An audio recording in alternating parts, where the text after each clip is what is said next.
खबरों की शुरुआत करते हैं। लोकसभा में बजट 2023 पेश होने के बाद आज कांग्रेस और कई दीगर अपोजिशन दलों ने संसद के मौजूदा बजट इजलास से अपनी रणनीति को लेकर बैठक की और फैसला किया कि वो अडानी एंटरप्राइजेस से जुड़ा मुद्दा और कुछ दीगर मुद्दों को इस इजलास के दौरान उठाएंगे। राज्यसभा में अपोजिशन लीडर मल्लिकार्जुन खड़गे के संसद भवन वाके कक्ष में हुई बैठक में कांग्रेस के सीनियर नेता जयराम रमेश, तृणमूल कांग्रेस के सुदीप बंदोपाध्याय और डेरेक ओब्रायन, आम आदमी पार्टी के संजय सिंह, द्रमुक के कनिमोई, समाजवादी पार्टी के रामगोपाल यादव, शिवसेना के उद्धव ठाकरे, संजय राउत और कुछ दीगर दलों के नेता मौजूद थे।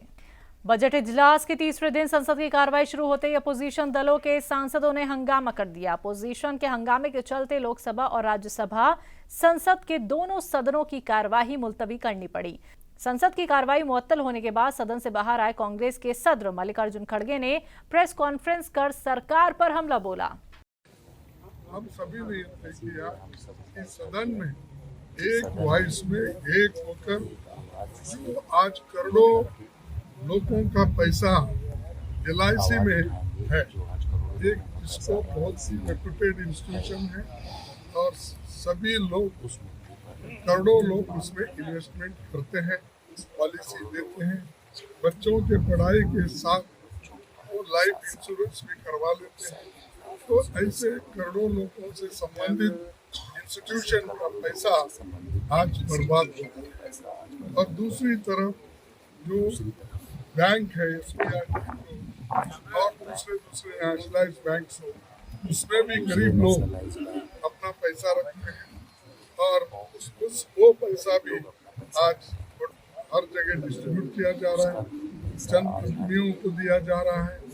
और उस कंपनी के बारे में इंटरनेशनली एक रिपोर्ट जो बाहर आई यूनिवर्सिटी एडनबर्ग जो रिसर्च इंस्टीट्यूट है उसने बाहर निकाला है।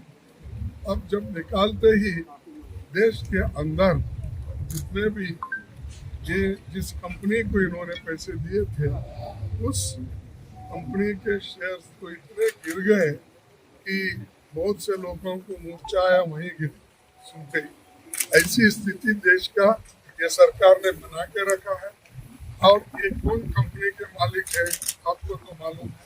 और बार बार हम एक व्यक्ति के रूप में किसी को टीका करने के बजाय हम तो ये कहेंगे कि सरकार ऐसे कंपनियों को कैसा पैसा दे रही है, क्यों प्रेशराइज करके दिला रही है, हमको समझ में नहीं आ रहा। इसीलिए लोगों के हित को ध्यान में रखते हुए और जो ये LIC, SBI, दूसरे बैंक जो सरकारी इंस्टीट्यूशंस हैं दिए हैं, इसकी एक जांच होना चाहिए। इसके लिए हम इस चर्चा में डिमांड करना चाहते हैं। वहीं आम आदमी पार्टी के सांसद संजय सिंह ने भी सरकार पर हमला बोला। उन्होंने कहा कि लोगों का LIC, SBI में लगा लाखों करोड़ों डूब गया है। देखिए, हम सारे लोग कांग्रेस पार्टी के राष्ट्रीय अध्यक्ष और LOP महोदय की बात से सहमत हैं कि इतने बड़े घोटाले पे, इतने बड़े महाघोटाले पे मोदी जी की सरकार खामोश क्यों है। मोदी जी की सरकार खामोश इसलिए है कि ये जो महाघोटाला किया है उस व्यक्ति का नाम है अडानी, जो नरेंद्र मोदी जी का सबसे करीबी मित्र है, जिसके हवाई जहाज में प्रधानमंत्री घूमते हैं, जिसके पैसे से भारतीय जनता पार्टी चलती है, वो भारतीय जनता पार्टी का खजांची है। अडानी विदेशों में फर्जी कंपनियां बनाता है, हजारों करोड़ रुपए के शेयर खरीदता है अपनी ही कंपनी के, अपने ही शेयर को ओवर वैल्यू करता है और लाखों करोड़ रुपए का कर्जा बैंकों से ले लेता है। आज LIC, SBI और LIC, SBI जैसे तमाम और बैंकों में जिन्होंने लाखों करोड़ रुपए अडानी की कंपनी में लगा रखा है, वहां जिन लोगों ने अपना पैसा जमा किया, बेटी की शादी के लिए LIC में पैसा जमा किया, छोटा सा घर बनवाने के लिए पैसा जमा किया, बीमारी के लिए पैसा जमा किया, पेंशन के लिए पैसा जमा किया, आज वो सारे लोग चिंतित हैं, परेशान हैं कि आज LIC डूब रही है, SBI डूब रही है, लोगों का पैसा डूब रहा है। लेकिन मोदी जी चैन से सो रहे हैं। अमृतकाल में ये महाघोटाला है और इस महाघोटाले पे सदन में चर्चा कराओ, सुप्रीम कोर्ट से मॉनिटर्ड इसकी पूरी जांच कराओ और जेपीसी बनाओ। इस डिमांड के साथ हम लोग पार्लियामेंट में अपनी आवाज आज भी उठाए हैं, आगे भी उठाते रहेंगे। ये कोई छोटा मामला नहीं है, देश के करोड़ों लोगों की जिंदगी से जुड़ा हुआ मामला है। बजट 2023 को लेकर छत्तीसगढ़ के सीएम भूपेश बघेल ने मरकजी सरकार पर निशाना साधते हुए कहा कि क्या अब रेलवे को निजी हाथों में बेचने की तैयारी चल रही है। ये निर्मला जी के निर्मम बजट कहा जा सकता है। न इसमें युवाओं के लिए कोई बजट में कोई सुविधा है, न किसानों का आय दुगुनी करने की बात है, न महिलाओं के लिए है, न ट्राइब्स के लिए है, न ही अनुसूचित जाति के लिए है। ये बजट कहा जाए तो केवल इस चुनाव को देख के बनाया गया बजट है। इसमें किसी को कोई सहूलियत दी नहीं गई है। बजट में एक चीज़ जरूर जो चौंकाने वाला है, रेलवे में 2,35,000 करोड़ रुपया बजट में रखा गया है। तो क्या कर्मचारियों के लिए है, नई भर्ती के लिए है, या ऐसा तो नहीं है जैसे एयरपोर्ट को बेचने से पहले सैकड़ों हजारों करोड़ रुपया उसके सुधार में लगा दिए, नवीनीकरण के लगाया और उसके बाद निजी हाथों में बेचा गया। इसी प्रकार के सोच तो नहीं है केंद्र सरकार की, इसको भी बढ़िया से चकाचक कर दिया जाए और उसके बाद निजी हाथों में बेच दिया जाए। पंजाब में आम आदमी पार्टी की सरकार चुनाव से पहले किए एक और वादे को पूरा करने जा रही है। जल्द ही पंजाब के सरकारी स्कूलों के 36 प्रिंसिपल सिंगापुर के लिए रवाना हो जाएंगे। नमस्कार जी, मैं भगवंत मान। जैसा कि आप सब जानते हैं कि पंजाब में हमारी सरकार शिक्षा के क्षेत्र में एक नई क्रांति लाने की गारंटी देकर आई थी। वो इस सिलसिले में हम पूरा दिन रात एक करके मेहनत कर रहे हैं। सबसे पहले हमने मेगा पीटीएम्स किए सरकारी स्कूल्स में, ताकि अध्यापक और बच्चे के पेरेंट्स, माता पिता के बीच की दूरी कम हो, आपस में तालमेल हो। बच्चा स्कूल में क्या परफॉर्म कर रहा है ये बच्चे के पेरेंट्स को पता होना चाहिए, और बच्चा स्कूल के बाद क्या एक्टिविटी करता है ये अध्यापकों को पता होना चाहिए, जिसकी चारों तरफ बहुत तारीफ हुई, बहुत लोगों ने इसको सराहा।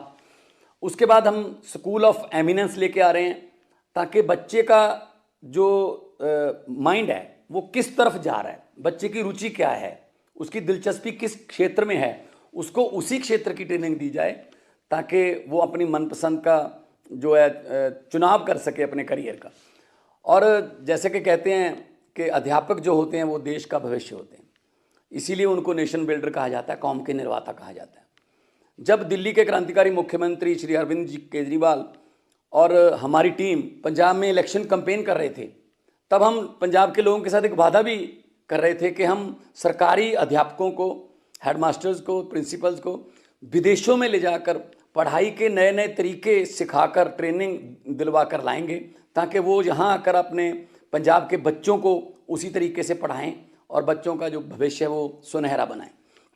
और इसी सिलसिले में हमारा पहला बैच 36 प्रिंसिपल्स का सिंगापुर जा रहा है। मुझे बताते हुए बहुत खुशी हो रही है कि 4 फरवरी को 36 प्रिंसिपल जो हैं सरकारी स्कूलों के, वो 4 फरवरी को यहाँ से जाएंगे और 6 से लेके 10 फरवरी तक उनका प्रोफेशनल टीचिंग ट्रेनिंग सेमिनार होगा। 11 फरवरी को वो पंजाब वापस आ जाएंगे और मुझे उम्मीद है उनका सिंगापुर का जो तजर्बा है वो नॉट ओनली उनके कुलीग्स के लिए बल्कि विद्यार्थियों के लिए भी बहुत फ़ायदेमंद साबित होगा। इससे श्री अरविंद केजरीवाल जी ने जो देश में शिक्षा में क्रांति लाने का सपना जो सजोया है, उस सपने को भी साकार करने में मदद मिलेगी और पंजाब शिक्षा के क्षेत्र में अव्वल और नंबर 1 का दर्जा हासिल। कर्नाटक हाईकोर्ट ने सरकारी स्कूलों में बच्चों को यूनिफॉर्म मुहैया न कर पाने को लेकर रियासती सरकार को फटकार लगाई है। हाईकोर्ट ने कहा कि सरकार को इस बात पर शर्म आनी चाहिए। दरअसल कर्नाटक हाईकोर्ट में जस्टिस बी वीरप्पा और के.एस. हेमलेखा की पीठ ने 2019 में इस मुतालिक एक ऑर्डर दिया था। सरकार ने इस ऑर्डर पर अमल नहीं किया, जिसके चलते एक अर्जी गुजार ने कोर्ट में अर्जी दाखिल की। इस अर्जी में कहा गया कि राइट टू एजुकेशन एक्ट 2009 के तहत तलबा को यूनिफॉर्म के 2 सेट दिए जाने चाहिए, लेकिन कर्नाटक के कई सरकारी स्कूलों में तलबा को 2 जोड़ी यूनिफॉर्म, जूते और मोजे नहीं मिल पाए हैं। जस्टिस वीरप्पा ने कहा, इस तरह की चूक सरकार के लिए शर्म की बात है। बच्चों के साथ खिलवाड़ करना कोर्ट के साथ खिलवाड़ करना है। फालतू चीजों पर तो करोड़ों रुपए खर्च किए जा रहे हैं, जबकि शिक्षा मौलिक अधिकार है। फिर भी ऐसी दुर्दशा, इन बातों को हम बर्दाश्त नहीं करेंगे। क्या ये राज्य सरकार के लिए शर्म की बात नहीं है? ये काफी दुर्भाग्यपूर्ण है।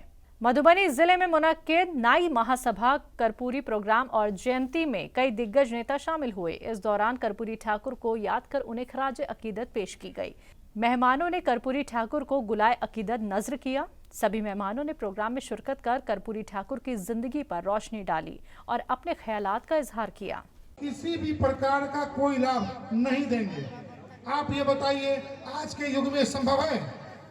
ये कर्पूरी ठाकुर जी ने ये करके दिखाया। तो हम लोग सोचना चाहिए हम लोगों को कि हम लोग जिंदाबाद जिंदाबाद तो करते हैं, लेकिन उनके जीवन के बारे में समझते नहीं हैं। मुझे बहुत खुशी है कि मैं कर्पूरी ठाकुर जी का सच्चा सिपाही हूँ। मैं साबित कर देता हूँ इस 2 लाइन में कि जिस प्रकार उन्होंने किसी भी सरकारी लाभ को अपने रिश्तेदारों में नहीं बांटा, तब तक जब तक कि वो उनकी सोच थी कि सभी गरीबों को, जरूरतमंदों को उसका लाभ न मिल जाए। अब हम लोगों की बदकिस्मती है कि जननायक कर्पूरी ठाकुर हमारे बीच में नहीं रहे। अब हमारी भी उम्र 66 साल की हो गई, 67 साल में प्रवेश किए हैं। राजनीति हम लोगों ने राजनीति नहीं जानते थे। 74 आंदोलन में एक मुहिम के तहत गरीबी के खिलाफ, महंगाई के खिलाफ राजनीति का क ख ग भी नहीं जानते थे। आज देवेंद्र भाई हमारे बताए कैसे कैसे हम लोग कभी सोचे भी नहीं थे कि चुनाव लड़ेंगे। उनके विचारों से ओत प्रोत उनका कमिटमेंट है, उस धारा के नेता यहाँ मौजूद है।